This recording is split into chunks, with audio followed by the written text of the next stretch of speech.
Homer Simpson was able to figure out the calculation for the mass of the Higgs boson particle, aka the God particle, 14 years before CERN did. The entire dinosaur industry is a massive psyop designed to brainwash the masses into believing the theory of evolution. Two of the lead researchers during COVID, the ones under Anthony Fauci at the National Institute of Health, have just been arrested by the FBI counter-terrorism unit for trying to smuggle monkeypox into the United States. Well, hello there. How you doing? Hope everything is fun and dandy and you're part of the realm. And yes, it is getting strange out there, but I think good things are happening. Of course, we have the big flock disassemblement on Halloween in America. That's good. So there's good stuff going on in the world, but it's still pretty strange out there. So let's get in and have a look.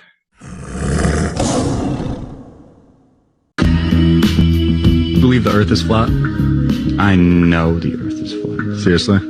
Astrology and flat earth or true earth are symbiotic. You cannot have one without the other. If you have a ball and you are spinning, flying through space, chasing this fireball, your constellations would change every now and then. And our constellations have never changed. The stars have never changed. We have the same 12 zodiac signs that we had back in the Dendera stones in Egypt over 5,000 years ago. We're not moving. Every single ancient society knew this. The Mayans, the Aztecs, the Hindus, the Egyptians, every single ancient culture knew that we live in a geocentric universe, not a heliocentric where we are spinning, chasing this ball of fire while all of these other planets are rotating around us, while all of these other stars are rotating around us. If that was the case, Polaris would move, number one, which is the North Star, and it doesn't. Number two, all of the constellations would not rotate solely around Polaris, but they do. Therefore, we are the center of the universe. Believing in the Big Bang Theory is something that is very common today, where people think, we're the product of an accident and that, we don't have a creator. We're just here to consume and live our best life and not live up to our potential. But if you're the center of the universe, that means that you're very special. That means that you have a creator who is very conscious and cares about you. And when you see yourself as being watched by these heavenly bodies above you 24/7, you start to take your life a little bit more seriously. Yes, definitely. They want us believing that we're just a random act, right? Random specks of dust that became conscious somewhere along the line, and we were fish that turned into mammals, whatever the story is. But yeah, the astrology, right? The stars clearly move around us, and astrology wouldn't work if we were spinning through an infinite void. And, the thing that really got me, years ago when I was looking into flat earth at the start is parallax. There's no parallax. And that means that our perspective on the stars never changes. If we were spinning through the universe at, 66 million miles an hour or something like this, the stars in our perspective would change. So the stars would be looking different year after year, but they don't. It's always the same. Every single thing is a portal to a different dimension of experience. Check this out. When you understand that your decisions shift you to different parallel realities billions of times per second, you get to play the energy game of what portals would I like to interact with? What things would I like in my life? How would I prefer to experience this conscious experience? Everything is a portal to a different frequency of you, to a different version of you, to a different aspect of your consciousness. All portals can be used in good ways, so don't condemn any, but all portals are different. They can be different in your conscious experience. People are portals, places are portals, decisions are portals, beliefs are portals. Anything that shifts your conscious frequency, which is everything, is a portal into a different dimension of a different experience. So what portals would you prefer to explore today? Would you prefer to explore aligned souls on Instagram? Would you prefer to explore meditation? Would you prefer to explore different practices, maybe exercise? Everything's a portal. And when you have this lens, it's just, I'm portal hopping. And it's pretty cool because you get to experience all these different experiences all the time. And you can do it on autopilot, or you can do it consciously by making decisions that you prefer. And when you make decisions of what you prefer based on your joy, the quantum structure gives you more things to make decisions prefer based on your joy, because what you put out is what you get back. You put out joy, you get back joy. So yeah, be careful of your portals. Just go through the ones you prefer and skip the ones you don't. Peace. Hope this helps. Follow for more. Portals, hey? Yeah, I think it's an analogy. But yeah, every decision we make puts us on a different path, right? We know this. And the thing about, life and perspective is, we can look back on our life and events that happened that were perceived as bad, And if you follow that line up, most of the time they lead you to somewhere that's better, right? So, I agree. It's intention and it's making the right decisions. And one thing that I see a lot is people just, act or react, do things, make decisions, but they don't think about the consequences. Where are all these decisions and actions going to lead us? I think that's the most important thing. So where do you want to end up? I can't believe what I just found out in this 1875 Bible about the book of Revelation. There's a reason why the government's trying to get rid of these old books, because what's in them isn't what we're getting taught today, man. So everybody share this and save it, because I don't want this video getting taken down. All right, 1875 Holy Bible. Now, this Bible here is really interesting because it gives you a whole breakdown of, instead of having to read the whole book in terms of like the chapters, it kind of gives you a little briefing. Now take a look at this, it's very interesting. It says the book of Job. It has been supposed by some that the book of Job is an allegory, not a real narrative, on account of the artificial character of many of its statements.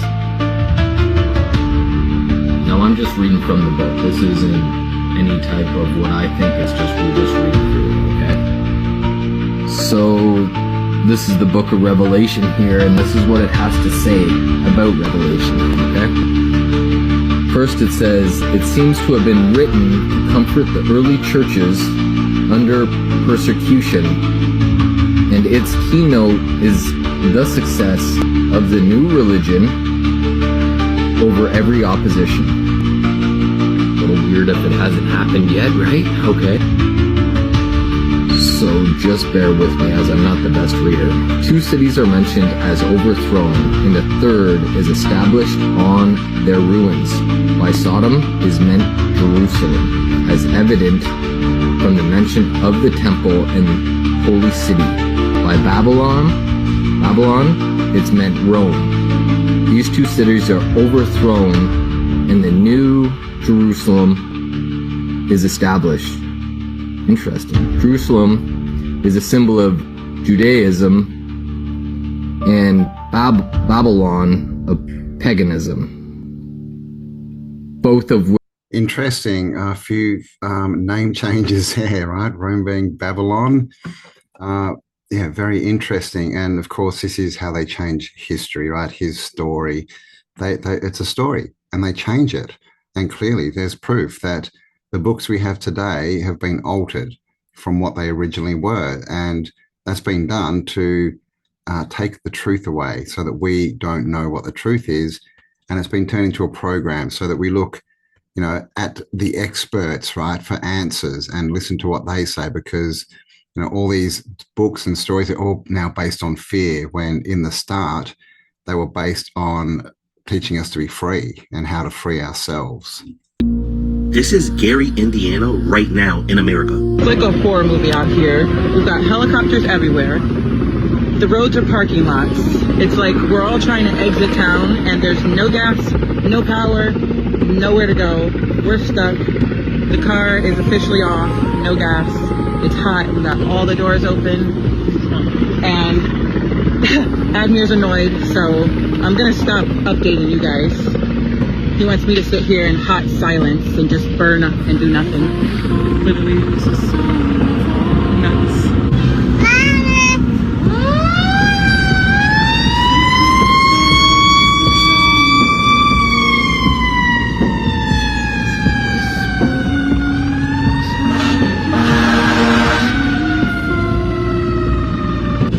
Okay, so we were able to get an Uber, and we are just going to abandon our car and get home and figure it out later.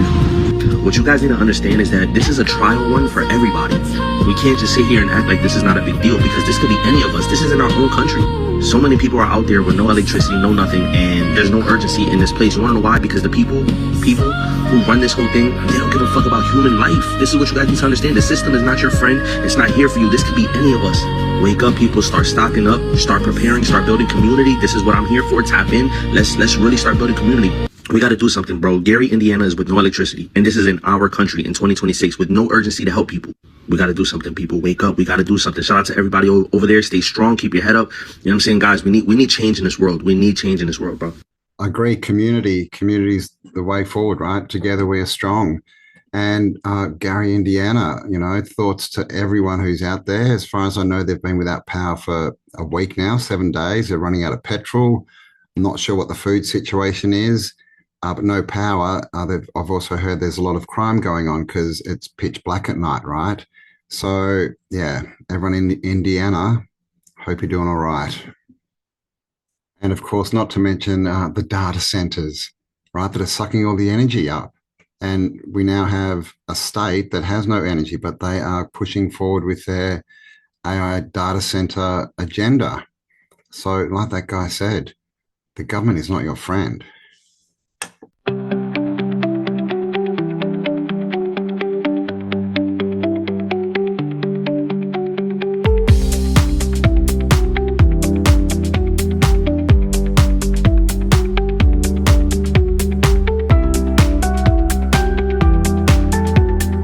Now, I've been telling you guys that these fires have been started with directed energy weapons. You can see it in this video. This is in Turkey. This is what's been happening all over the world. They use high power laser technology and microwave technology as weapons. This is why we see things like this, aluminum melting from cars, but asphalt not melting, even though aluminum's melting point is more than 3 times that of asphalt. This does not make sense. You guys need to look into this stuff. These are high power lasers that are mounted in the front of military planes.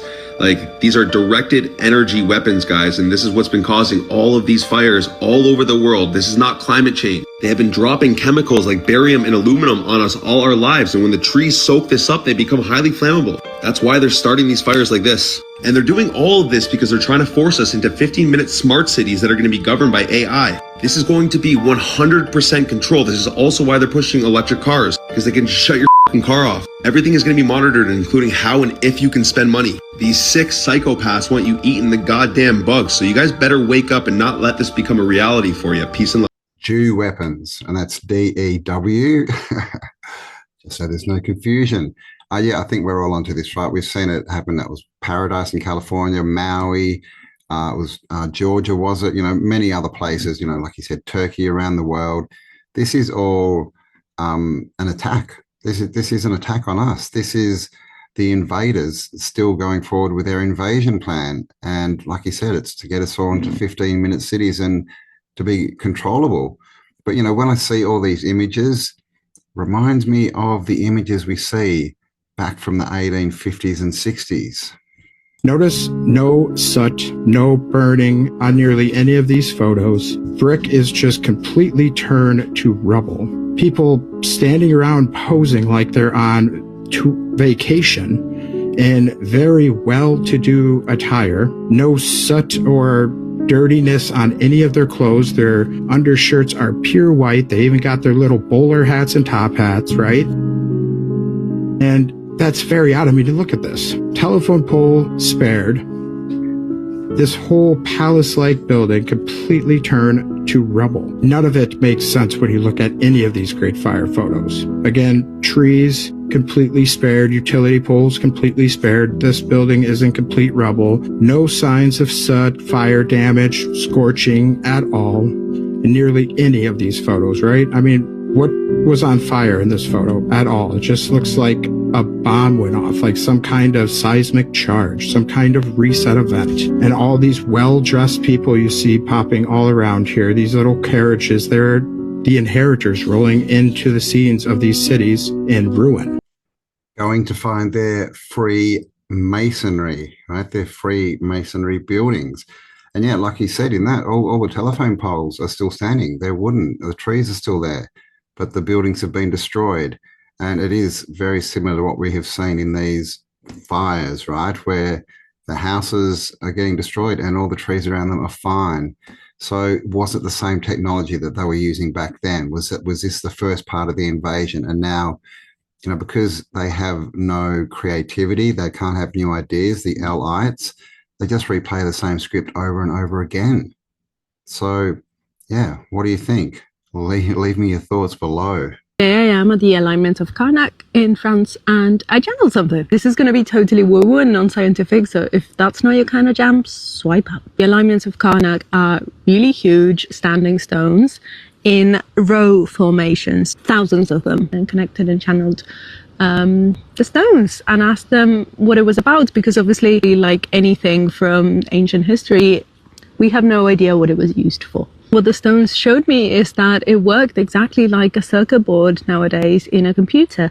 So the rows would transport current from one stone to the next. The stones are made of granite. I had to look up that afterwards. But what I was shown is that granite has quartz inside. And quartz is a really good energy enhancer. So the energy of the stone would extend out of what we see physically in the stone and get to the next stone, and the size of the stone, because some of them are bigger and some are smaller, would decrease or increase depending on how much current it needed to transport in that exact line and alignment. So that whole design and alignment of lines and bends and lines is totally on purpose and is moving the current from one place to the next. So they're amazing. And most of it is actually happening underground because the stones come up but also go down. It's interesting because I've connected in the past with other sort of ancient monuments like the pyramids or stone circles, and those always seem so connected in a vertical sort of way to the heavens. But this one was more horizontal, was more diffusing and transporting the energy. There seemed to be a big connection as well with the pyramids. I kept seeing the Egyptian pyramids in particular. I struggle in my head to picture where everything was exactly in terms of continent-wise at that point in time. It's important that maybe those were the batteries that received and charged the energy. The megaliths in Karnak were more like the diffuser, the central station that sends the energy to different places. I live in a van and I travel and I connect to ancient monuments for fun. So if you like this kind of content, let me know and I'll keep posting it. Standing stones of Karnak are part of the old Earth energy grid system, she's saying. I mean, it makes sense. I think all of these ancient sites are to do with that. They're all part of a free energy Earth system, right? Where they were utilizing the natural Earth energies. Whereas today they use the closed circuit and electricity, right? The L, the Elohim, the L-ites, all that kind of stuff. It's a closed circuit that they want us in now, a micro circuit, right? But in the old world, it was a macro circuit. It was realm-wide and free energy for our benefit. And of course, the stone they use, like she said, they always use like stones, certain types of stone in buildings and in monuments. And there's got to be a reason for that.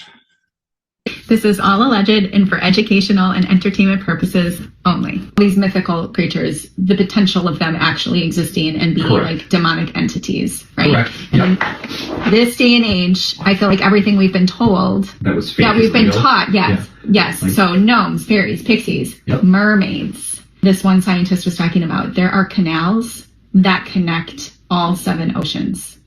And essentially where all of the canals connect, the 8th ocean, because that is where these mermaid sirens beings, that's where they live.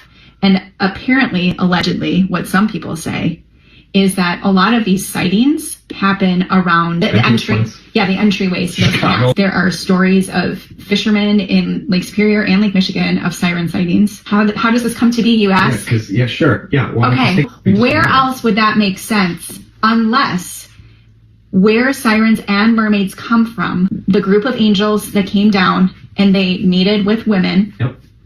And what came from that were the Nephilim. And so you have the giants, you have the giants, and you have the women that they mated with are the mermaids. That was their punishment, I guess. God sealed the legs and banished them to water. That makes sense. Doesn't it? Keep your legs closed. Right? The great flood comes to take care of all the Nephilim and the giants, these creatures, right? They're banished to water, washing it away. That was the Great Flood. That's Noah's flood. We're not even talking about the giants that were the petrified giants that went to the mountaintops in the Himalayan mountains and the Himalayan sea salt. We got to table that one though, because we're talking about mermaids. Okay. Here are some fun facts, allegedly. About mermaids. Yep. Some reports state that people that have seen these mermaids or sirens, there are people that are reporting, like people that served in the Navy have heard them, lure you in with a song. It's like a hypnotic song that lures you in. Allegedly telepathic, which would connect with the dolphins and the whales and Gerald. Allegedly. Because you can't hear sound a typical sound underneath water. But they are not pretty. They're like scary demonic beings. There's a show called Siren. Yep. What if every fairy tale is based off of something that's true? Think of Jack and the Beanstalk and the Giants. Ariel, Little Mermaid, Pixies, the Little Fairies. Yep. There was a fisherman off of Massachusetts that like has video, definitely looked very believable, where the sound that it's making, you can tell it is kind of like playful. Why do we have shipping routes and things to the degree that they don't let them go any which way? You have to stay in shipping lanes. Yeah, now we're talking. I'm flirting with you. You're talking dirty. You're talking dirty talk. Yeah, well, I think all fairy tales are basically based on truth, and everything that we're told is true is a fairy tale, right? The mermaids, I believe that it says that, the women that mated with fallen angels became sirens, which are different to mermaids. But, all these things that we're told, especially mermaids, and gnomes and elves and all this, they're mentioned all the way back through history as far as we can see, right? In all the mythologies, all the stories, they're always there. So in my mind, there's definitely some truth to it. But let me know what you think. You don't believe in dinosaurs? The entire dinosaur industry is a massive psyop designed to brainwash the masses into believing the theory of evolution. That is why dinosaurs are everywhere. Movies, games, books, kids' pajamas, lunch boxes. And we're supposed to believe they all died 65 million years ago from a single meteor. The evidence is flimsy at best. Until the 1850s, no culture anywhere in the world had any written or verbal evidence even suggesting the existence of dinosaurs. And it was only in the 1850s that the first fossils were found. Exactly when Darwin was coming up with his theory of evolution. All the bones in museums are fake, right?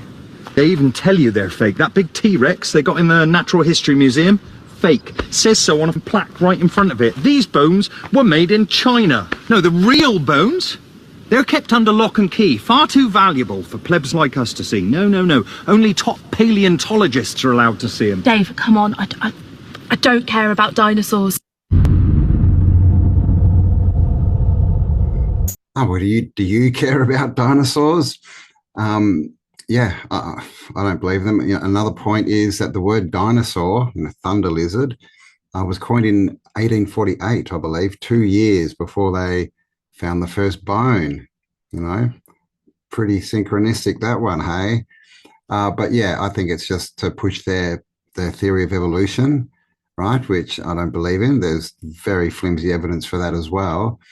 But what, with all this stuff, they normally do it to cover something up, right? So do you think that they're covering things up like dragons or giants?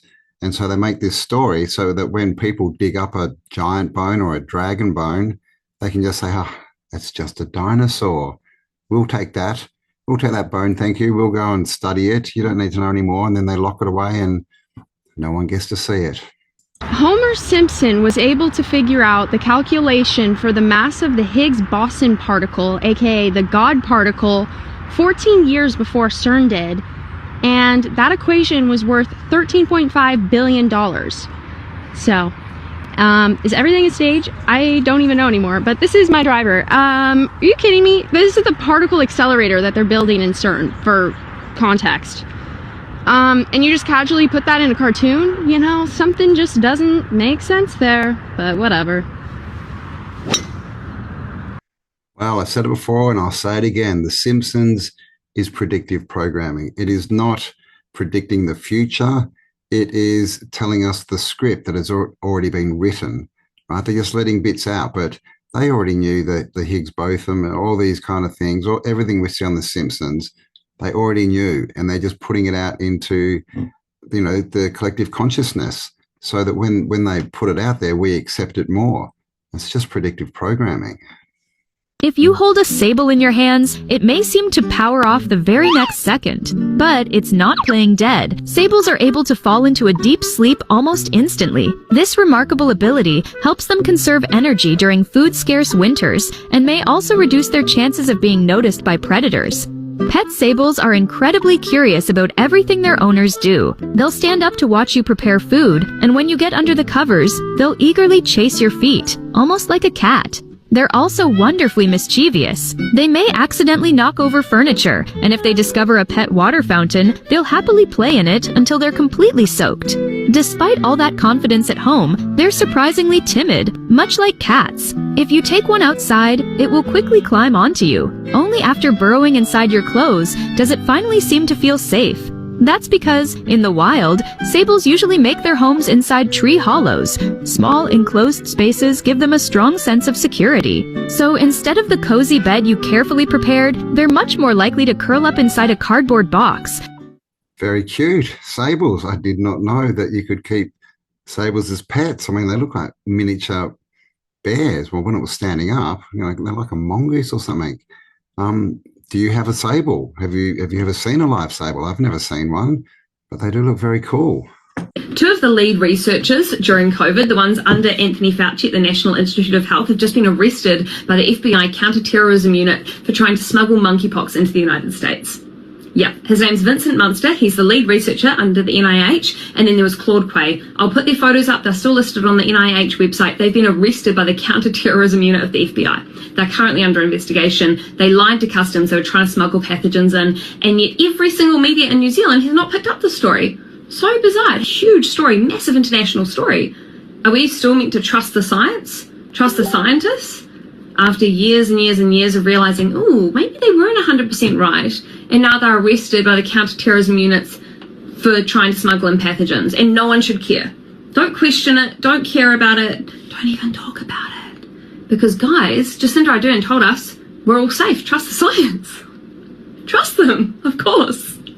Trust the seance. I mean, trust the science. Yes, of course we should. They're just doing it to help us, right? Everything the government does is for our benefit. But good to see that that they've got arrested. You know, it does make me think, though, you know, what's going on here? Like, you know, there's definitely factions in the allies, you know, the ones that wish to rule us, and that they're constantly fighting each other. Is that what's going on here? Or is it that there is, you know, a force of good out there that is, I don't know, helping to keep the balance going? Let me know your thoughts. If you feel like you don't belong on planet Earth, I'm sorry to say, but it's because you live in a system that's taking you as far away from your perfect blueprint as possible and enslaved your consciousness, that feeds off your energy to power said system, that has made you forgotten who you are, that life feels so dead. That life feels so dead that it doesn't feel like worth living. Imagine having this as your home and feeling like you don't belong here. You wouldn't. You would understand the cycles of nature and life and love and seasons and your role in it. But our system has taken us so far away from our perfect blueprint that we don't know where we fit in. This era is coming to an end. There's going to become two main camps, and things are going to become darker and lighter than ever. There is going to be one side of humanity that becomes trapped in said system, that operates within the smart cities, within their 15-minute time zone because fuel is simply too expensive, with their pay ID in their hand, with everything they do being surveillance, with their subscriptions being on everything, with their need to work. Just so they can survive, they need to give their time 8 hours a day to a system that does not feed them. And then there's going to be the other half of society, which lives in community, which grows their own food and lives off the land and harnesses free energy technology and shares this wisdom with one another. and invest their money together for a world that they actually want to live in, that creates a future that they actually want to see. There's going to be people who collaborate and are conscious and stand for pillars of truth in spirituality, health, wisdom, and freedom. And this is going to become the great divide of humanity. And my love, you have to decide what side you want to be on, but it's not really a question if you feel trapped. If you feel trapped, I promise you there's another route, there's another way, and life does not have to be like this. It has been taken from you, but you have the power to claim it back, and the power that you have is in your consciousness, and you must become conscious of your power to enact said power, to enact said divinity, and claim it. Because your divinity is in the land. That is your home. That is what nourishes you. And the rest is just fun for you to enjoy along the way. Yeah, I agree, apart from the planet bit. But yeah, we are from the earth. We are the earth energy, and we are being offered, right, the closed L grid, the closed electronic circuit, which is 15-minute smart cities, smart everything, AI centers, all of this stuff. And the divide, right? The great split has been talked about a lot. And, you know, the further down this road we get, the more it looks like that's true. Of course, it was first proposed by Dolores Cannon that there was going to be a split in humanity. And we're seeing that, right? Because a lot of people look like they are going to take the bait and take the offer and go and live in the 15-minute city where they can rely on the system even more and be less sovereign, make less decisions for themselves, right? Be looked after by the nanny state, because that's where a lot of people are. They want something to look after them. They don't want to make their own decisions and look after themselves. But of course, that's the other half, right? The half who walk away from the system, who stop relying on it and build communities that sustain them. And, you know, we do have a choice coming up. So the question is, which side are you going to be on? And there you go, guys. That is the end of the video. Thanks for spending some time with me. I hope you enjoyed that one. Please, if you did, leave me a like, hype the video up, share it around, all that good stuff, and leave me your comments. What did you think about these videos? And also, thanks to everyone who supports me and this channel. If you do want to support me, you'll find links below. It's always appreciated. And most of all, stay awesome, because you are. And I'll talk to you on the next upload. Bye for now.